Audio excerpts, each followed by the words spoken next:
Relativno malena vulkanska erupcija na Svetoj Heleni, planini u američkoj državi Washington, 18. svibnja 1980. godine katastrofalan je događaj koji je šokirao svijet svojom eksplozivnom moći, te doveo u pitanje dogmatsku teoriju evolucije.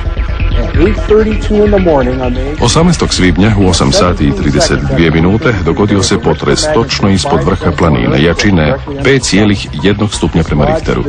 To je premjestilo vrh na sjevernoj padini vulkana i pokrenulo golem odron zemljišta s 2 kubna kilometra materijala.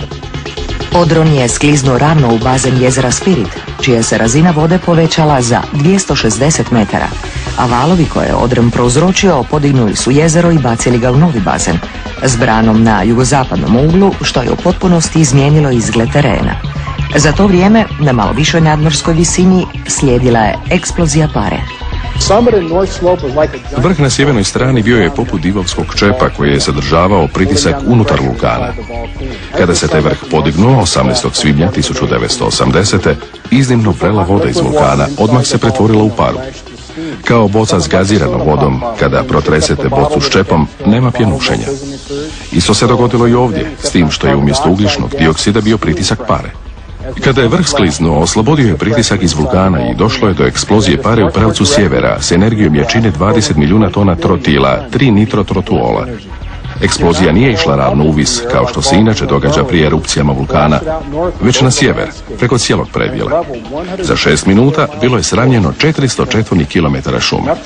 Budući da se na Svetoj Heleni prva erupcija para dogodila 2 mjeseca prije, geolozi su i u vrijeme velike erupcije proučavali to područje, zahvaljujući čemu je ovaj događaj jedan od najbolje potkrijepljenih fotografijama. Tako se vrlo detaljno vidi oblak vulkanskog pepela i pare, iako se nevjerojatnim čini podatak da je u njemu temperatura dosezala 290 celzijevih stupnjeva, te da se kretao uraganskom brzinom od 320 km na sat. No meteorološke satelitske snimke, snimljene na visini od 900 km, 43 minute poslije eksplozije, pokazivale su prstenast oblik oko planine, dok se vulkanski pepeo putujući atmosferom nadvio preko cijelog istočnog dijela države Washington i istočnog Idahoa sve do zapada Montane. Tijekom 9 sati erupcije, taj maleni vulkan oslobodio je energiju jačine 400 milijuna tona trotila, što je ravno energiji od 30.000 bomba bačenih na Hirošimu. Pa ne čudi što su se geolozi sljedeći dan na terenu osjećali kao na mjesecu. Užareni vulkanski pepeo pokrivao je sjevernu dolinu planine, u kojoj je šuma bila sravnjena sa zemljom, te je također postala mjestom intenzivnih geoloških aktivnosti. Na toj se lokaciji formiralo 180 metara nanosa. Teško je povjerovati, ali od 18. svibnja ovdje se nataložilo 180 metara nanosa. Od tada je oblast erodirala, pa se mogu vidjeti neki slojevi.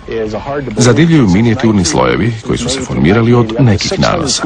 U području 6 većih rijeka nizvodno od Svete Helene nastale su obilne bujice blata, široke 400 i duboke 10 metara, koje su uništavale sve pred sobom, no i raznašale okolo slojeve vulkanske prašine. Uz pomoć fotografija, izjava svjedoka i kronološkog praćenja oblasti između erupcija, lako se može utvrditi redoslijed formiranja svakog od nanosa, jer svaki sloj ima svoj datum nastanka. Onaj najfascinantniji je iza nas. To je sloj od 12. rujna 1980. Bujice jačine uragana iz kratera planine Svete Helene valjale su se upravo preko ove oblasti i za nekoliko sati nataložile 7,5 metara debeo nanos od vrlo tankih slojeva. Iako nitko nije vidio kako su nastali pojedinačni slojevi ispod oblaka vulkanskog pepela i pare, istraživači vjeruju da su se oni formirali za samo nekoliko minuta. Mislio sam da će katastrofa sve homogenizirati i da se slojevi formiraju polako i postupno između vlažnih i suhih godina ili između ljeta i zime.